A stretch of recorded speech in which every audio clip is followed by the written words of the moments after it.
intergenerational service because last Sunday we had to cancel. And so I know we're crunched for time, but we wanted to extend the theme actually from last month and also consider this auspicious year of the snake and Mother's recent motto, which has to do with becoming sons and daughters of Chinoguk. So that's why the theme today is on becoming sons and daughters of Chinoguk in the new year. So this is the updated motto. In the 13th year of Chinoguk, when we attend the Creator, Heavenly Parent, substantially, let us, blessed families around the world, become true sons and daughters of Chinoguk, fulfill our responsibility as chosen people in unity with true parents. So, So actually, first of all, I just want to make sure everybody's clear about the things we have on the table. Okay, so everybody has some kind of stuffy of like a snake or some shedding reptile. Okay, I'm pretty sure we have 10 snakes. Couldn't find all of them, so here's our Komodo dragon. And there's some alligators or crocodiles too. There's a Valentine on the table, which is something we're going to encourage everyone to fill out and give to someone that you care about today in honor of Valentine's Day. And we also have raffle tickets where we'd like everybody to put their name on the back because we're going to have a special drawing for a copy of this book, which is referenced a couple times throughout the service today. And then the sheet that we're primarily working from, it's a two-sided sheet. And on one side, it says what I would like to shed this year. And this is where we're going to start. So today is going to be an interactive service in the sense that you are going to be working, doing important work on yourself. And we're doing this together as we grow together as one family today. So just want to encourage you to be open. And so we're going to start off by watching a little video of a snake shedding, okay? So we're trying to add to the visual, like the feeling of we want to kind of let go this year, okay? So let's turn on the video.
Thank you, Janet. Janet, the male bull snake. Okay. Does anybody know why snakes shed their skin? All you?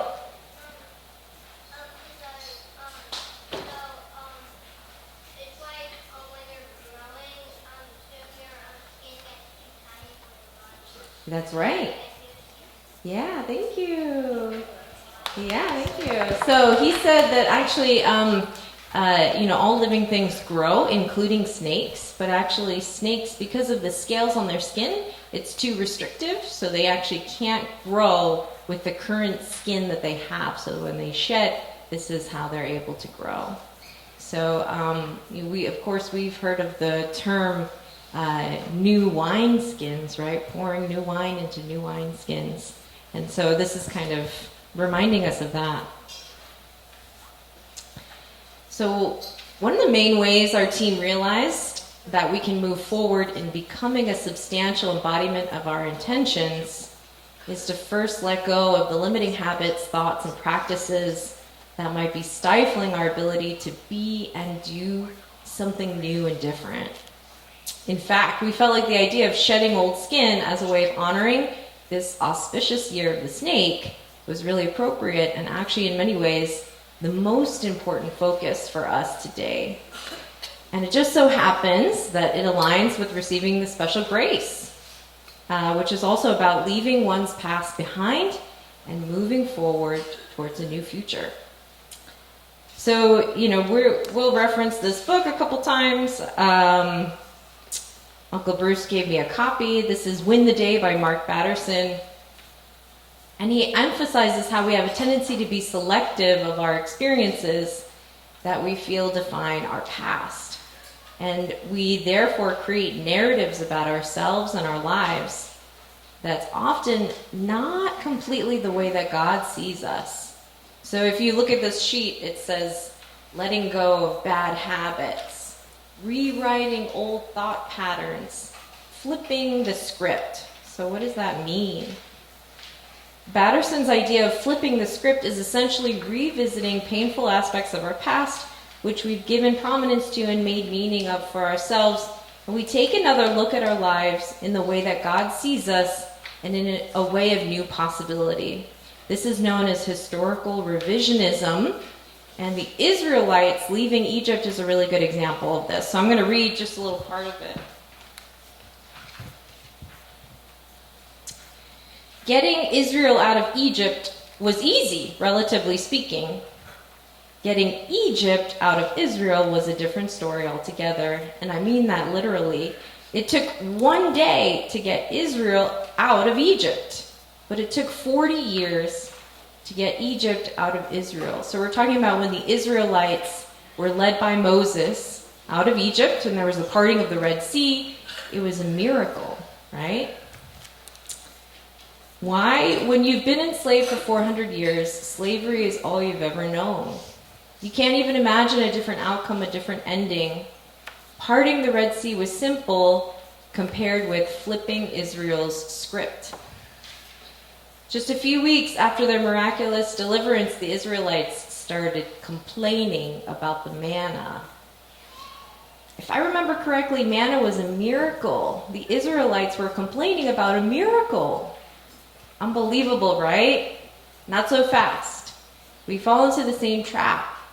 Isn't marriage miraculous? Children, the human body, the human mind. I bet you've filed a few complaints about each of these. We don't see the world as it is. We see the world as we are. When you've been enslaved for centuries, it takes time for your identity to catch up with your new reality. The battle is against the people and the powers actively working against your freedom and the voice of doubt that calls your God-given dignity and identity into question. What God says about you has to become your signature story. Abraham thought he was too old. Jeremiah thought he was too young. Moses thought he was unqualified. Joseph thought he was overqualified. Gideon had an inferiority complex. Jonah had a superiority complex. Peter made too many mistakes. Nathaniel was too cool for school. Paul had a thorn in the flesh, and King David was the runt of the litter. None of that matters. Who you are is not the issue. What really matters is whose you are.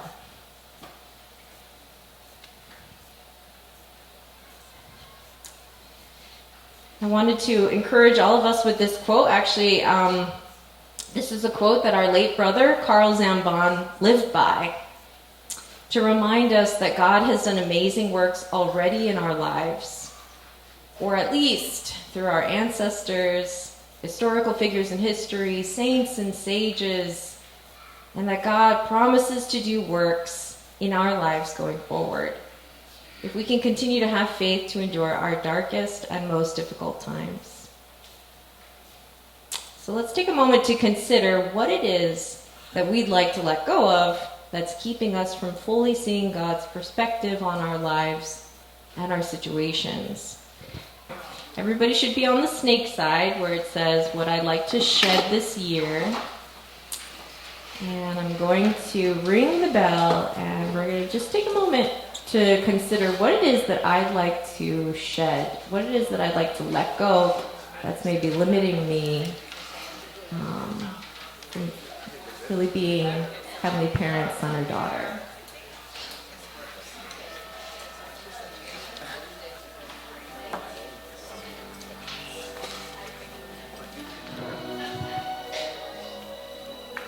Okay, I hope everyone wrote something down on that side, because right now we are literally going to flip the script, okay? You're going to leave that behind. That's the old you, that's Egypt, and we want you to turn it over now, turn the page over, and this is where we're going to work on our planning for our intentionality and our goals this year. So you can see this is divided into 5 parts. And we're going to start with my intention, and we're going to talk a little bit about what saving the day means, and then habit stacking, and then the second generation, Hannah Jimenez, is going to come up and talk about Mayapa and Fuzzy Wuzzy. So we're going to kind of move through this relatively quickly. We don't have as much time as we would have liked to have to do this, but we want everyone to take this seriously and take it home with you. Whatever it is that you end up working out on this sheet, we sincerely pray and hope that this can be a step to fulfilling your goal in this new year of Chanoko. Okay? Are you with me? Okay? We're going to do this? We're going to live up to our potential this year. Right? Pat, I'm going to get more sleep. Pat Jimenez told us yesterday that would be a good idea. All right, so I'm going to talk a little bit about my intention. This is really review. If you were here last month at our intergenerational, can you raise your hands? If you were here a month ago for the intergenerational, okay. So we spent the whole service talking about our intentions, really, and we handed out some like little business cards, and part of that work was kind of thinking about what intentions I want to make for this year.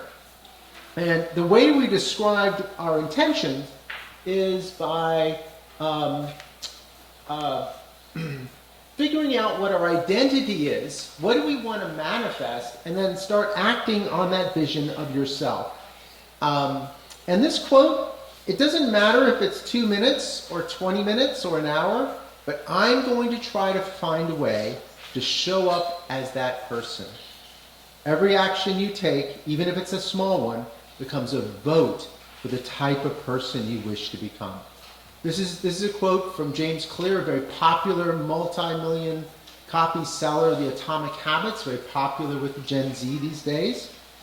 We know that we can't make huge jumps overnight. We'd have to do these things in small steps. Otherwise, we become frustrated and we give up. We also talked about how we have DNA. We have spiritual DNA. We have inherited from Jesus, our true parents, and the values that we believe in, that we want to manifest, are available to us every day. They're in us, right? So with that inheritance, we called on you to think about what is it you value. What do you care about this year right now? Now, it's of course we care about love, and we care about being patient and kind. We care about many things. But the way to grow is to take it one step at a time, one day at a time. And by taking it in smaller chunks, we can actually see and feel that we're making progress. So as a result of last month's, we hope that you kind of came up with something that might have looked like this. We had a worksheet. Maybe you wrote down something on your card, and I'm gonna tell you what mine is. Just because this has been in my wallet, and I try to take it out every day or two and remind myself of what it is. So what I wrote down is really what spoke to me was patience and learning and listening. And so I want to embody being a royal, patient learner. And that means to me learning more about other people. So that's my intention. That's something I'm thinking about every day. In the corner that says my intention, I want you to think about, and there are some sheets on the table to remind you of some of those core values. Maybe you have that card, maybe it made a lot to you, or maybe you forgot it, and that's okay. Maybe you're here for the first time, you weren't here last month. We'd like to give you a couple minutes to think about, what would you like to manifest? What's your intention? And this isn't like a concrete goal, this is a vision for yourself. So I'm going to give you 2 minutes, and I want you, with a little background music, to reflect on what your intention is, okay? And it could be 1 or 2 or 3 different things, but pick at least one.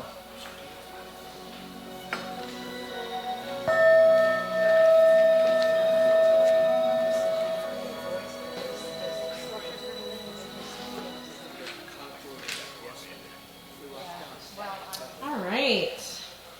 So we're going to move on to the next part, which is right below intention, and it says save the day.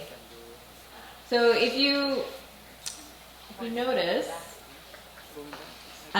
we made the second sheet like a superhero motif, okay? And I really love that image. It's like the idea of really living into like the best version of ourselves, right? We're constantly wanting to move towards that ideal, our truest self, right? And so this part has to do with visualizing what embodying your intention looks like.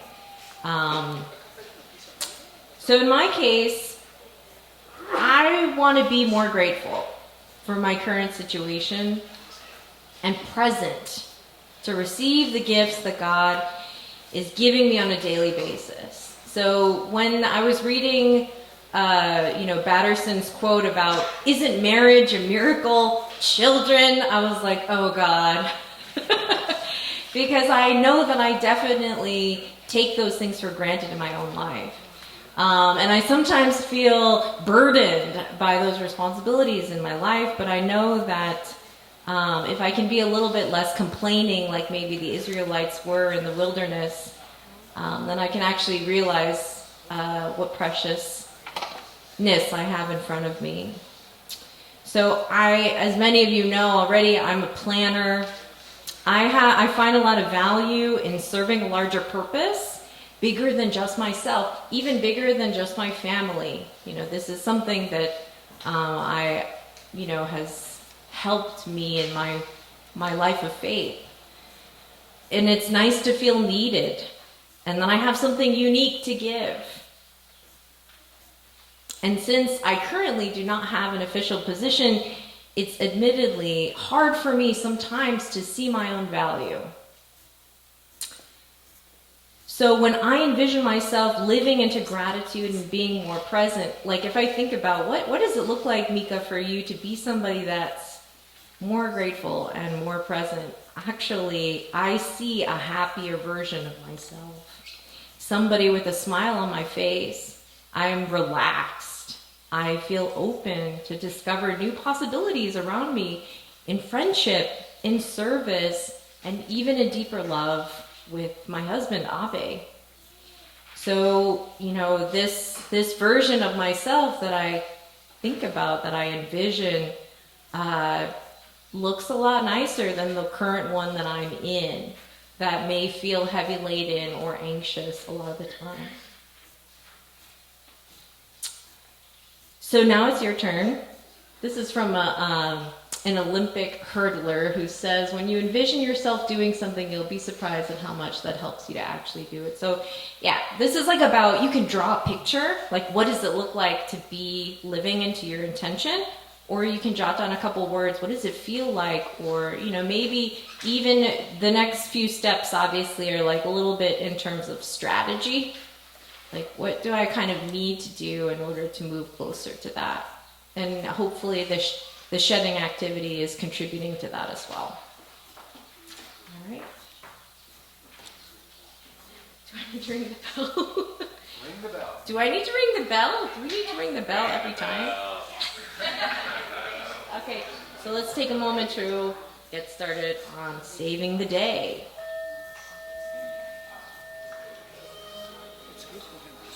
How we doing out there? Making baby steps? Every day. Win the day. That's the title of that book we're going to be giving away at the end of the program, by the way. It's an amazing book. Mark Batterson is a pastor of a church down in Washington, D.C., and it's meant a lot to me and to Mika. So, let's talk about habit stacking. Anybody? There's a little masked critter next to habit stacking. Can anyone tell me what they think that is?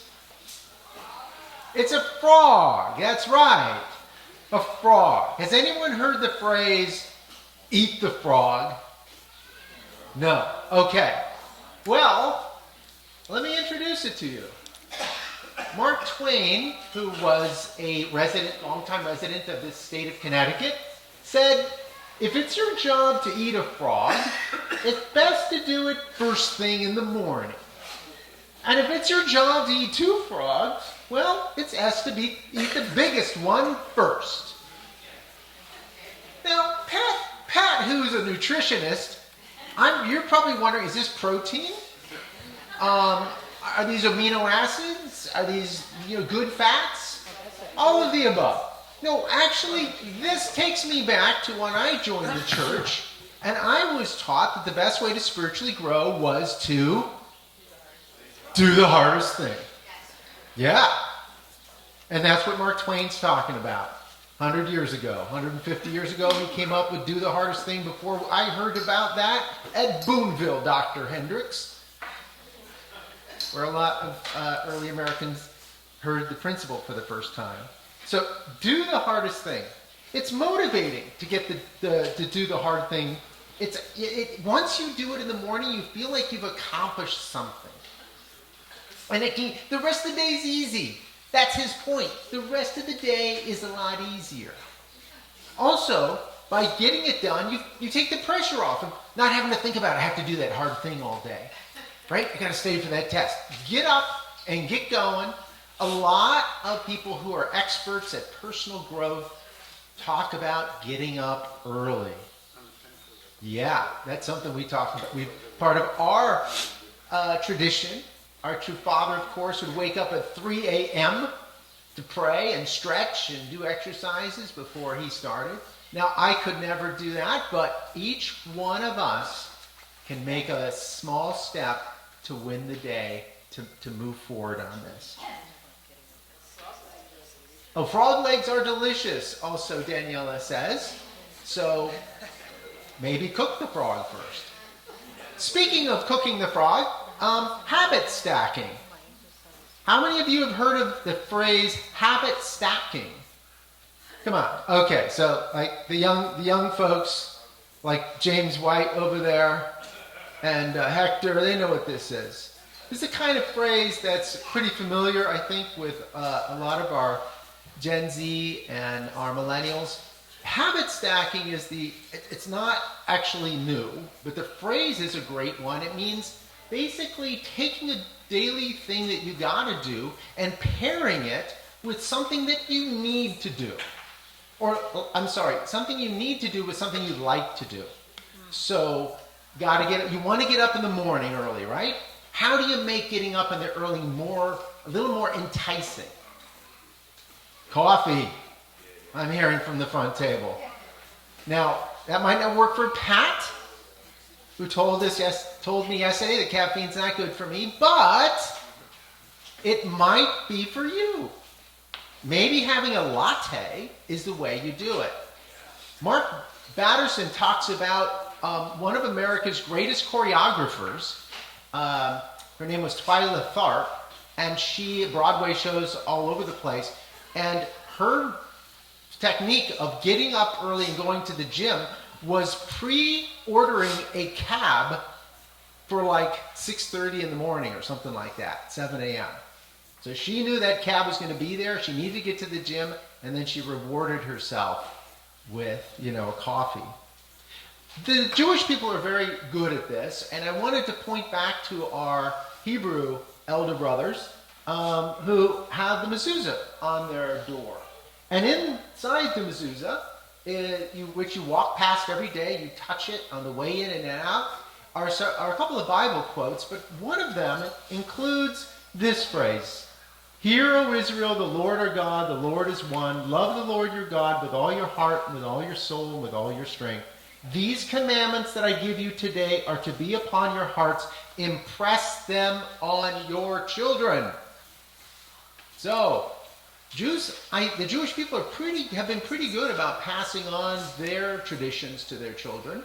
So ritualizing and reward are a powerful tool to do that. Driving or walking to school, maybe you listen to a podcast, an uplifting podcast that teaches you or it's something that you want to do. I have a friend, Mylan, who is an inveterate reader, but he also works very hard. So he always puts a book in the bathroom because he knows he has to go to the toilet. Or you're trying to get closer and spend more time with your spouse, but you also know you have to go to the gym. Do those two things together. So whatever habits you're trying to adopt, let's remember to go easy on yourself and make them doable. So what we're talking about are what are some ways you can take your vision, your intention and your vision right now, and think about something that you could do one day at a time to help you reach your vision. Okay? I want to give everyone a couple minutes to think about that. What's some action that you can take in your day? Maybe it's getting up earlier, whatever it is, to work on that. So, let's take 2 minutes.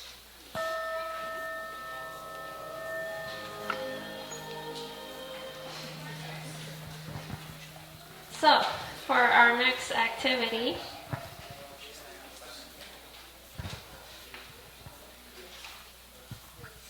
we're going to go over to the bottom right, called My Appa.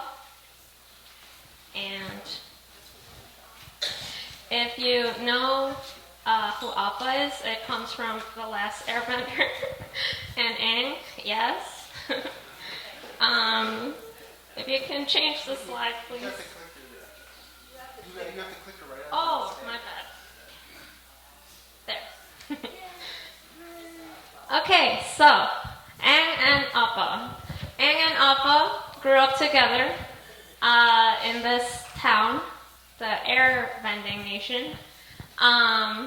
However, something really bad happened, and everyone else except both of them died. So now they need to live with each other. And so they take care of one another all the time. Yes. And Aang, if you don't know, in the story, he is the Avatar. And think of him as the Messiah.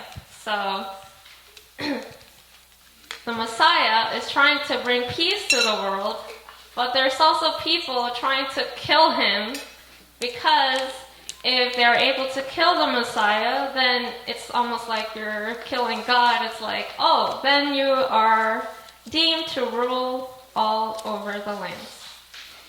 But Appa is always there. Appa is always there to support Aang, whether he just wants to travel. Appa is a flying bison. Sorry, I forgot to mention this. A flying bison. Yes. So he's always there, even if he just wants to travel or when he's in danger and falling off a waterfall, Appa will come and save Aang. And so, for this activity, we're going to think of who is someone who can always support you, no matter what. And this can be in different areas of your life. So, for example, if you're in school, maybe you want someone who knows about like resumes and applying to college. Or if you're already like retiring, then perhaps someone who is already really, really old and already retired. And so yeah, we're going to take some time to think about someone who can always support you. All right. Now I do want to mention this image here. As you can see, even though Appa is always there for Aang, there was one time in the series where he was captured and was going to get killed. So sometimes Aang needs to be there, Appa, as well. So if you want, you can take the time to think of who you might want to help others.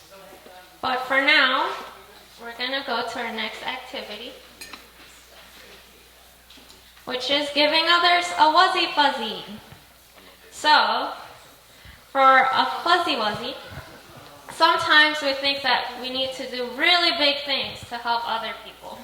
Like, when I was little, I was thinking, oh, I will buy my parents a house so that they can live very comfortably.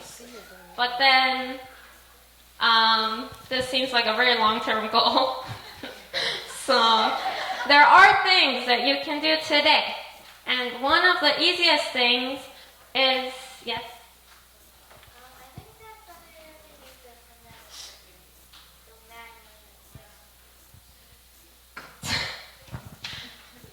So think of this black puffle over here. He's not very happy, is he? Yes.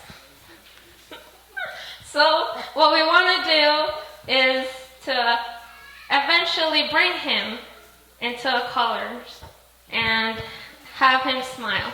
And one thing in which we can do this is reminding the other person of how they reflect God. If you can see God in the other person. So, for this activity, in our table, we're going to share how you appreciate other people in your table. You can start with, "You're so awesome. I like how you give me candy every Sunday," etc., etc. So, what we're going to do is we're going to pass our papers to each person on the table and write down something on their fuzzy wuzzy corner. Yes.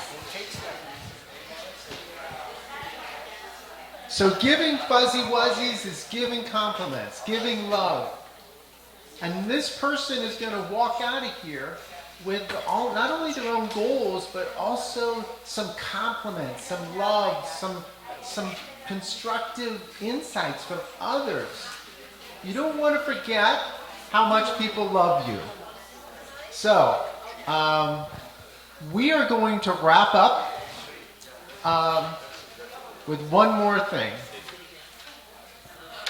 There is a Valentine's Day card in the middle of the table, and we would like you to write a Valentine's Day card. This was actually Pastor Simone asked us to do this.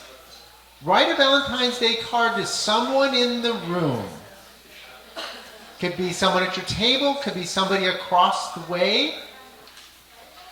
Take one of those Valentine's Day cards and write a note to someone in the room that maybe you don't always, maybe you've gotten to know over the last 7 or 8 or 9 months we've been doing this. Maybe it's somebody you know really well. Maybe it's your mom or dad. Could be anyone. And we want you to deliver that to that person. Alrighty, everybody. So we're bringing our program officially to a close. We're going to be preparing for the holy wine ceremony, and we also want to give time for lunch. So I'm going to offer a closing prayer, and we're officially going to end, but that doesn't mean that you can't keep working on that. Please take those sheets home. Use it as a reminder for how we are continuing to become closer and closer to Heavenly Parent and true parents, sons and daughters. All right, please join me in prayer. Our dearest, most beloved Heavenly Parent, true parents of heaven, earth, and humankind, thank you so much for your love. We just celebrated Valentine's Day and also the anniversary of Foundation Day, True Parents' birthday, and the beginning of a new lunar year, the year of the snake. Heavenly Parent, our true mother, graced us with a beautiful new motto, really giving us the opportunity to step into being your sons and daughters, attending a Holy Mother Han at this time, and also reminding us that sometimes in order to move forward, we have to really let go and shed what is not working. Many members have invested their entire lives to following our true parents, and it's hard when you're in a mindset of pushing like a soldier for many, many years. And our blessed children, many of them grew up not always understanding this kind of a course. And there are lots of, there's hurt there too, Heavenly Parent. But as we, like the Israelites, are coming into the promised land, we're in the promised land. We're in the settlement era. We really want to stand as new beings for you and continue to see your gifts and the ways that you give us opportunities to grow every single moment. Pray all these things in gratitude, attending Holy Mother Han. In my name, Mika, Deshotel, as a blessed family, Aju.